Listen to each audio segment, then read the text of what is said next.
Deuteronomy chapter 15. At the end of every 7th year, you must cancel the debts of anyone who owes you money. This is how it must be done. Everyone must cancel the loans they have made to their fellow Israelites.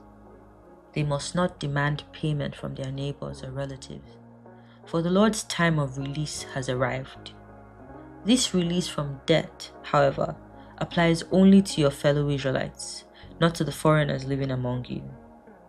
There should be no poor among you, for the Lord your God will greatly bless you in the land he is giving you as a special possession.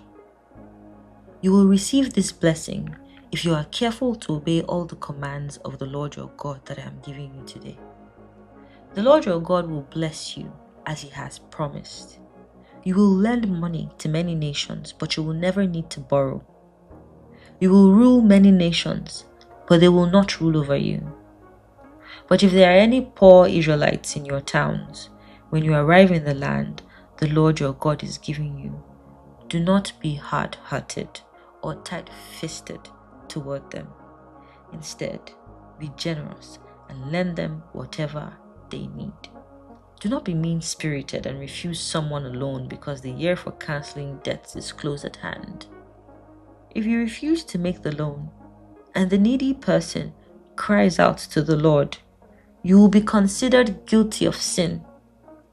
Give generously to the poor, not grudgingly, for the Lord your God will bless you in everything you do. There will always be some in the land who are poor. That is why I am commanding you to share freely with the poor and with all other Israelites in need. If a fellow Hebrew sells himself or herself to be your servant and serves you for 6 years, in the 7th year, you must set that servant free. When you release a male servant, do not send him away empty-handed. Give him a generous farewell gift from your flock, your threshing floor, and your winepress. Share with him some of the bounty with which the Lord your God has blessed you. Remember that you were once slaves in the land of Egypt, and the Lord your God redeemed you. That is why I am giving you this command. But suppose your servant says, I will not leave you, because he loves you and your family, and he has done well with you.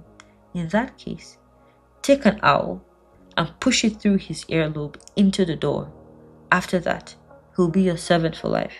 And do the same for your female servants. You must not consider it a hardship when you release your servants.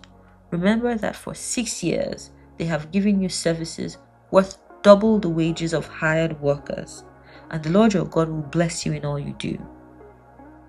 You must set aside for the Lord your God all the firstborn males from your flocks and herds. Do not use the firstborn of your herds to work your fields, and do not shear the firstborn of your flocks. Instead, you and your family may eat these animals in the presence of the Lord your God each year at the place he chooses. But if this firstborn animal has any defect, such as lameness or blindness, or if anything else is wrong with it, you must not sacrifice it to the Lord your God. Instead, use it for food for your family in your hometown. Anyone, whether ceremonially clean or unclean, may eat it, just as anyone may eat a gazelle or deer. But you must not consume the blood. You must pour it out on the ground like water.